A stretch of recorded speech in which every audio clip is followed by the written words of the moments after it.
జిల్లా సత్యవేడి నియోజకవర్గ ఎమ్మెల్యే కోనేటి ఆదిమూలం స్వార్థపూరిత ఏకపక్ష నిర్ణయాల వల్ల తెలుగుదేశం పార్టీ గెలుపుకు కృషి చేస్తున్న నాయకులు, కార్యకర్తలు తీవ్ర స్థాయిలో ఇబ్బందులు పడుతున్నారని ఆ పార్టీ రాష్ట్ర వాణిజ్య విభాగం ఉపాధ్యక్షుడు కొండూరు బాలరాజు ఆరోపించారు.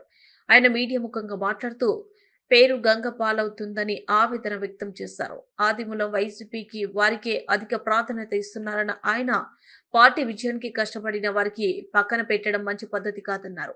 దామోదర్ రెడ్డి వైసీపీ కదా, విద్యానాథ్ రెడ్డి వైసీపీ కాదా అంటూ ప్రశ్నించిన బాలరాజు ఎమ్మెల్యే ఆదిమూలం వారికి అన్ని విషయాల్లో మద్దతుగా ఉన్నారంటూ ఆరోపించారు. కేవీబీపురంలో సుబ్బారెడ్డి అనే ఒక బ్రోకర్ ఎమ్మెల్యే పేరు చెప్పుకుని దందాలకు పాల్పడుతున్న ఏమీ ఎరుకని విధంగా ఎమ్మెల్యే ఆదిమూలం ఉండటం సమంజసం కాకపోగా పార్టీకి నిస్వార్థంగా పనిచేసే తనలాంటి వారిపై చాడీలు, అసత్యాలు చెప్పడం సరికాదన్నారు. అలాగే ఇప్పటికే నియోజకవర్గంలో ఎమ్మెల్యే వైఖరి దారుణంగా మారిందన్నారు. తెలుగుదేశం పార్టీ విజయంలో కూటమి నాయకులు కష్టం కూడా ఉందని ఆదిమూలం గుర్తించారన్నారు. ఈ రోజు ఈ మీడియా సమావేశం ముఖ్య ఉద్దేశం ఏమనగా, ఈ రాష్ట్రంలో తెలుగుదేశం పార్టీ ఉన్నప్పటికీ కక్షపూరిత రాజకీయాలు ఎక్కడా జరగటం లేదు. కానీ మన సత్యవేడి నియోజకవర్గంలో మన తెలుగుదేశం కార్యకర్తల మీద, నాయకుల మీద కక్షపూరితమైనటువంటి రాజకీయం జరుగుతున్నది.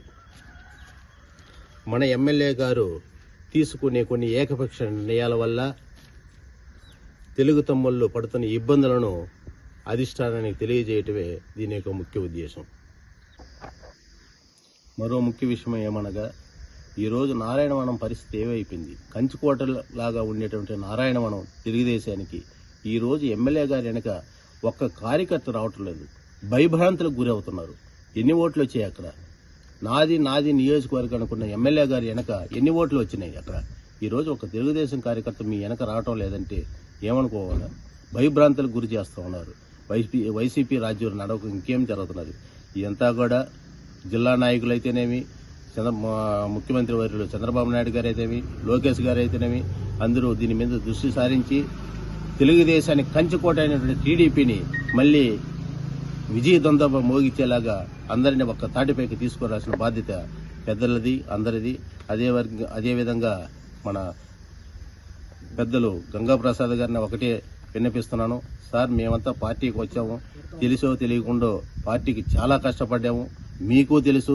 మీరు కూడా ఈ చొరవ తీసుకొని పార్టీని మళ్లీ గెలిపించలేదంటే మీకు చెడ్డ పేరు వస్తుంది. అది కూడా మీరు మైండ్లో పెట్టుకోండి. నేను ఎవరిని హెచ్చరించడం లేదు. ఒక స్నేహభావంతో పొమ్మని చెప్పేసి మీ ద్వారా నేను ఎమ్మెల్యే